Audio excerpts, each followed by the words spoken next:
Good morning friends, मी Priyanka. Welcome to my blog and happy Independence Day to all. So आजच्या ब्लॉगची सुरुवात शाळेत जाण्यापासून. नर्स आहे सगळ्यांना तर माहीत आहे आणि मम्मीसुद्धा आहे. जायची तर इच्छा नाही आहे, पण बघूया माझ्या स्कूलमधला इंडिपेंडन्स डे कसा असतो ते. मी सगळं काही नाही दाखवू शकत, पण जेवढं दाखवू शकले तो सीन तर एन्जॉय करूया. सो आज इंडिपेंडन्स डे असल्यामुळे सगळीकडे एकदम असं देशमय वातावरण झालेलं असतं. त्यानंतर आज आमच्या एरियामध्ये सुद्धा मस्त डेकोरेट केलं होतं, त्याचा मी क्लिप टाकलेली आहे. आणि मग मी जाते टुवर्ड्स माय स्कूल, बिकॉज स्कूलमध्ये इंडिपेंडन्स डे हा माझा फर्स्ट इंडिपेंडन्स डे होता स्कूलमधला. लास्ट इयर काही कारणास्तव मी अटेंड नव्हते करू शकले, बट या वर्षी मी खूप एन्जॉय करणार आहे.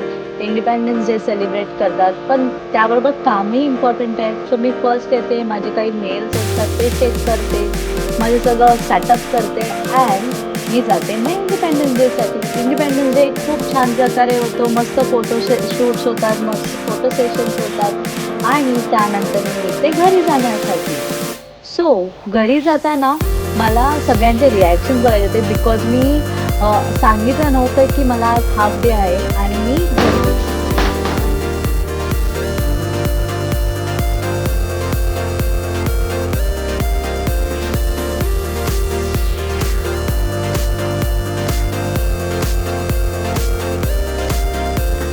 घरी पोचल्यानंतर चिकूचं रिॲक्शन तर खूप असं सरप्रायझिंग असतं.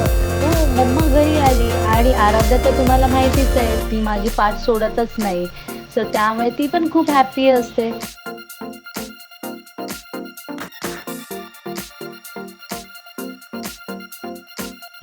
पटकन चेंज करते आणि ब्रेकफास्ट रेडी करते, बिकॉज भाई खाली पेट रहता है तो दिमाग की बत्ती नहीं चलती है.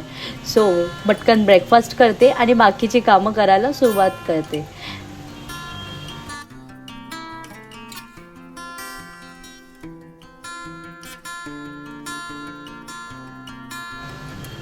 आज आमच्या अहोंना पण सुट्टी होती, तो तेही घरी होते आणि मस्त त्यांच्याबरोबर गप्पा मारून मग मी लागते पुढचे कामं करण्यासाठी. तसे तर आईने सर्व कामं केली होते, फक्त थोडे काही कामं राहिले होते ते माझ्यासाठी होते, ते मी करून घेतले. आणि आज माझी मम्मी आणि बहीण येणार होती आणि तिची क्यूटशी मुलगीसुद्धा. सो ती माझी दिविशा. ओके, सो ही आहे दिविशा आणि दिविशाबरोबर थोडीशी मस्ती करून थोडा टाईम स्पेंड करून मग आम्ही चिकूचं फोटोशूट करतो. चिकूचं फोटोशूट तुम्हाला बघायचं असेल तर व्हिडिओच्या शेवटपटी मी व्हिडिओ फोटोज टाकले आहेत, तर ते जाऊन बघा. आणि तर त्याचबरोबर हा माझ्या दिवसाचा शेवट होतो. सो तुम्हीही मला सांगा की तुम्हाला माझा ब्लॉग कसा वाटला आणि तुम्हीही तुमच्या छोट्या छोट्या कृष्णांचे फोटोशूट केले असेल तेही मला कमेंटमध्ये टाका. ऑल्सो माझ्या चॅनलला लाईक, शेअर आणि सबस्क्राईब करायला विसरू नका. अशा छान छान ब्लॉगसाठी सबस्क्राईब करा. बाय, भेटू पुढच्या ब्लॉगमध्ये.